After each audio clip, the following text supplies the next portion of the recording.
जीवन की पुस्तक मत्ती रचित सुसमाचार अध्याय 17।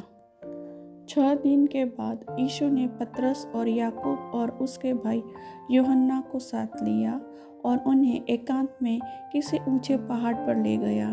वहां उनके सामने उसका रूपांतर हुआ और उसका मुंह सूर्य के समान चमका और उसका वस्त्र ज्योति के समान उजला हो गया और मूसा और एलिया उसके साथ बातें करते हुए उन्हें दिखाई दिए। इस पर पतरस ने यीशु से कहा, हे प्रभु, हमारा यहाँ रहना अच्छा है। यदि तेरी इच्छा हो तो मैं यहाँ 3 मंडप बनाऊं, एक तेरे लिए, एक मूसा के लिए और एक एलिया के लिए। वह बोल ही रहा था कि एक उजले बादल ने उन्हें छा लिया और उस बादल में से यह शब्द निकला, यह मेरा प्रिय पुत्र है जिससे मैं प्रसन्न हूँ, इसकी सुनो। चेले यह सुनकर केवल गिर गए और अत्यंत डर गए। यीशु ने पास आकर उन्हें छुआ और कहा, उठो, डरो मत। तब उन्होंने अपनी आंखें उठाई और यीशु को छोड़ और किसी को न देखा। जब वे पहाड़ से उतर रहे थे तब यीशु ने उन्हें यह आज्ञा दी, जब तक मनुष्य का पुत्र मरे हुओं में से न जी उठे तब तक जो कुछ तुमने देखा है किसी से न कहना। इस पर उसके चेलों ने उससे पूछा, फिर शास्त्री क्यों कहते हैं कि एलिया का पहले आना अवश्य है? उसने उत्तर दिया, एलिया अवश्य आएगा और सब कुछ सुधारेगा, परंतु मैं तुमसे कहता हूँ कि एलिया आ चुका है और लोगों ने उसे नहीं पहचाना, परंतु जैसा चाहा वैसा ही उसके साथ किया।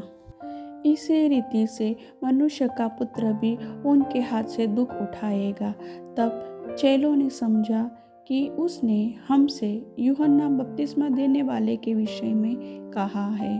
जब वे भीड़ के पास पहुँचे तो एक मनुष्य उसके पास आया और घुटने टेक कर कहने लगा, हे प्रभु, मेरे पुत्र पर दया कर, क्योंकि उसको मिर्गी आती है और वह बहुत दुख उठाता है और बार बार आग में और बार बार पानी में गिर पड़ता है।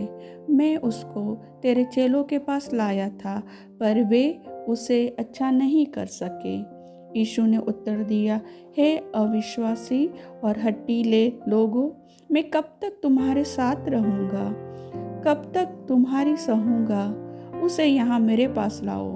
तब यीशु ने दुष्ट आत्मा को डांटा और वह उसमें से निकल गई और लड़का उसी घड़ी अच्छा हो गया।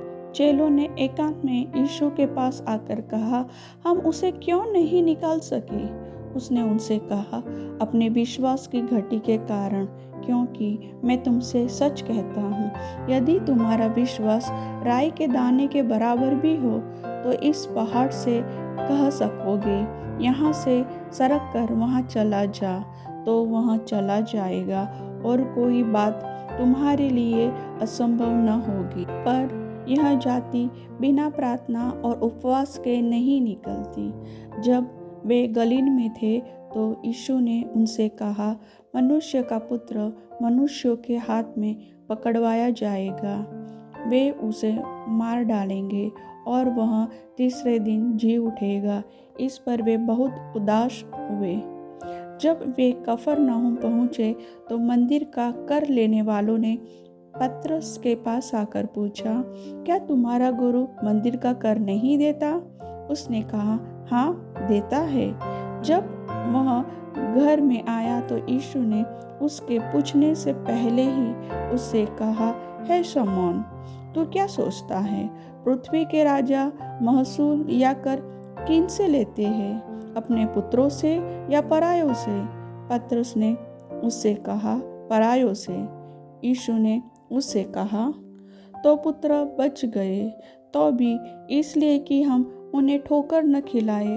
तू झील के किनारे जाकर बंसी डाल और जो मछली पहले निकले उसे ले उसका मुंह खोलने पर तुझे एक सिक्का मिलेगा, उसी को लेकर मेरे और अपने बदले उन्हें दे देना।